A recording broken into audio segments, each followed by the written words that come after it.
Salut, c'est Ludo de la chaîne Le Tatou. Aujourd'hui, je suis avec Brut et on va partir à la rencontre d'une équipe de sportifs professionnels, les Soul Flyers. C'est eux.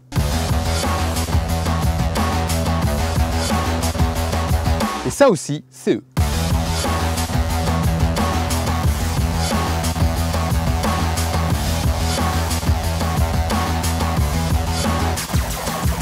Bref, vous l'aurez compris, les Soul Flyers sont des sportifs de l'extrême. Alors, comment fonctionne leur discipline? Comment s'entraînent-ils? Avec Brut, on vous emmène à la découverte d'un des sports qui semble être les plus dangereux au monde, le vol en wingsuit. On est à Chambéry, à Savoie Parachutisme, et je vais rencontrer Fred et Vince. Ils font partie des Soul Flyers. C'est des best jumpers et parachutistes professionnels. Là, on va faire du freestyle. On a parlé du programme en gros, mais on va laisser une bonne place à l'improvisation. Là, on va s'amuser.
Le wingsuit permet donc de voler. Mais alors, comment ça fonctionne? C'est très simple, la combinaison est en fait constituée de 3 parties, les 2 bras et les jambes. Ces 3 parties, au contact de l'air, vont se gonfler puis se rigidifier pour voler. Il existe différentes tailles de wingsuit en fonction du saut à effectuer, soit à partir d'un avion, soit en base jump.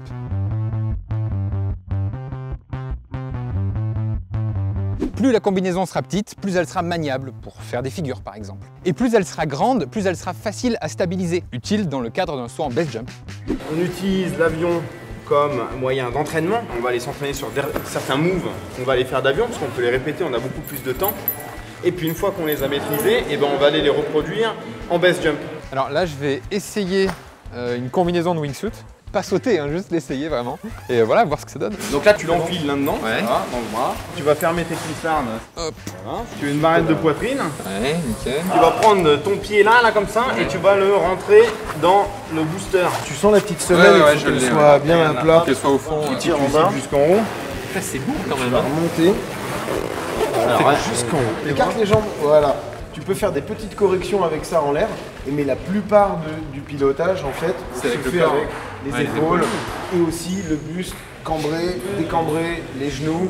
Et tu passes ta main derrière et tu viens attraper cette oui, d'accord. poignée. Et après, tu tires. Regarde, il faut casser sa vitesse c'est ça. avant de tirer, parce que si tu es à pleine vitesse et que la combinaison elle est pressurisée à fond, quand tu vas vouloir aller derrière, ça va être tellement gonflé que tu vas avoir du mal. Tu t'entraînes ici sur un centre de parachutisme, d'avion, à le faire plein de fois. T'as pas le droit à l'erreur. Tu dois tirer et c'est tout. Et t'as pas de façon, t'as pas de déclencheur automatique. Non, du tout. Voilà. Honnêtement, je comme un poisson dans l'eau. Ouais. Ou comme un écureuil en vol. Non mais ça donne envie de voler, ça donne envie évidemment de sauter et d'essayer quoi. L'homme rêve depuis toujours de voler. Les premières preuves de tentatives de vol datent du début du XXe siècle. En 1912, Richelt s'inspire de la physionomie des chauves-souris pour créer un vêtement parachute. Malheureusement, il est mort en testant son invention en sautant du premier étage de la Tour Eiffel le 4 février de la même année. Dans les années 30, Clemson met au point une combinaison pour rallonger le temps de la chute libre. Il décède le 25 avril 1937 à 26 ans lors du festival aérien de Vincennes. Son parachute ne s'est pas ouvert et il s'est écrasé devant les spectateurs. C'est au début des années 90 que le français Patrick de Gaillardon reprend le concept de manière plus scientifique. Il crée une combinaison aérodynamique, la pratique du vol en wingsuit moderne est née. Au début, on pliait des parachutes pour se faire de l'argent. pour se payer des sauts d'entraînement. En progressant, on a réussi à rentrer en équipe de France. Donc on a fait 10 ans de compétition en équipe de France, on a gagné 6 titres mondiaux. Ouais, j'ai vu ça. Et pendant ces années-là, pour vivre, parce que la compétition en parachutisme, ça rapporte pas, même si tu es champion du monde. Donc à côté de ça, on donnait des cours. Quand on a arrêté la compète, on avait plein d'idées en fait, et puis pas trop de moyens, et on voulait se lancer dans la réalisation d'images, dans des projets, on avait des rêves et on voulait faire des trucs. On faisait déjà du base jump en parallèle, et on a voulu en faire de plus en plus et se professionnaliser dans le base jump. Et puis petit à petit, on a réussi à gagner la confiance de certains sponsors qui nous ont permis de réaliser des projets, etc., etc. Et maintenant, ça fait 10 ans qu'on fait que ça. Imagine, on va faire nos... On va fêter nos 20 ans l'année prochaine. 20 ans de saut ensemble. Ça fait 20 ans qu'on se connaît, mais fou, l'année quand prochaine, même. ça va faire nos 20 ans de saut ensemble. Il est 8 h du matin, je suis à côté de la Clusa et j'attends Fred et Vince qui vont faire un saut en base jump et combinaison wingsuit depuis ce point là-haut.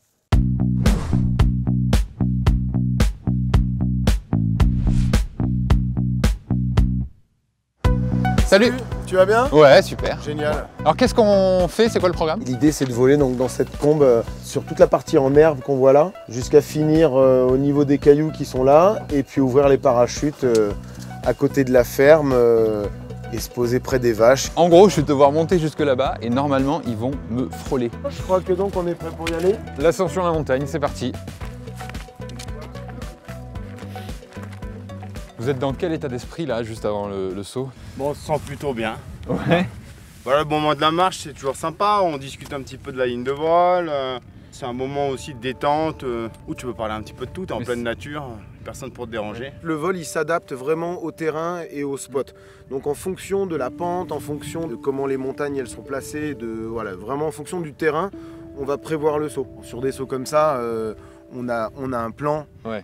Et on le respecte. La météo, elle est importante dans ce sport?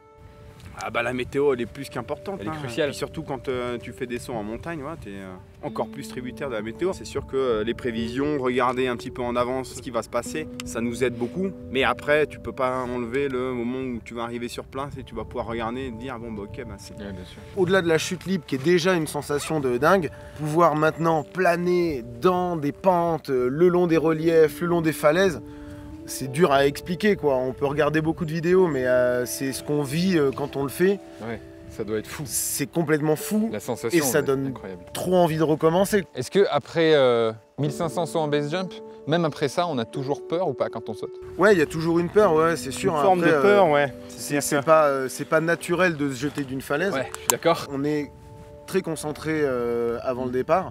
Et la peur, ça permet de rester en vie. Parce que voilà, le jour où on n'aura plus peur et où tu te rends pas compte du danger, c'est là où tu es vraiment en danger en fait.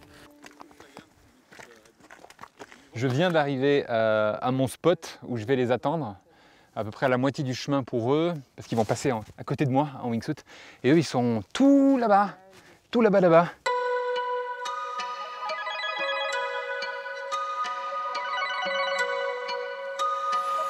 On est au top.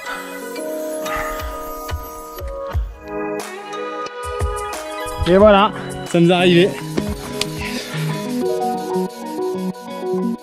On ferme les visières. 3, 2, 1.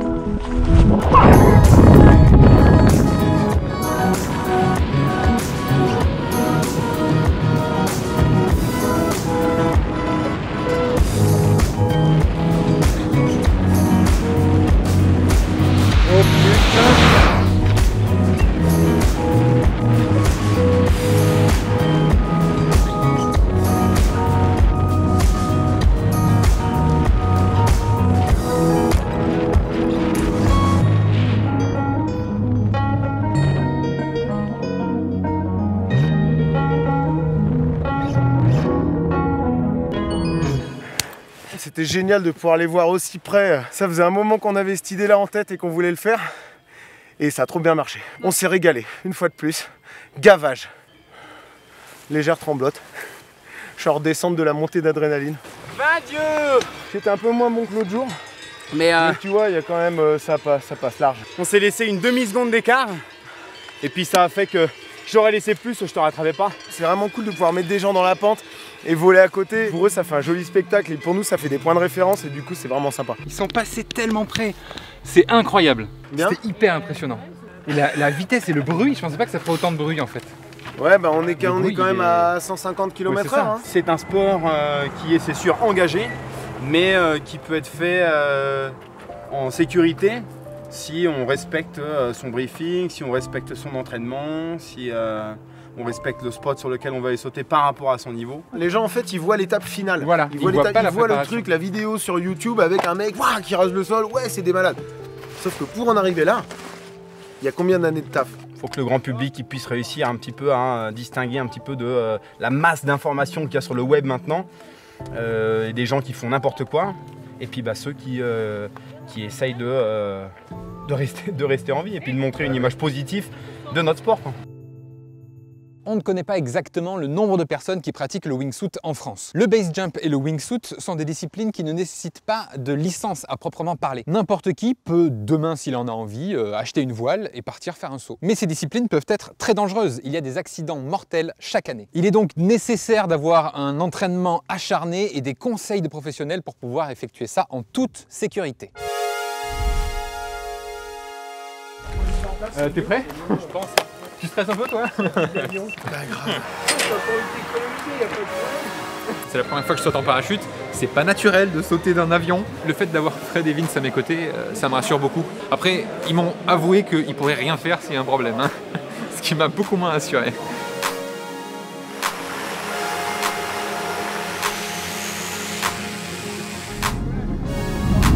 Décollage, au poil.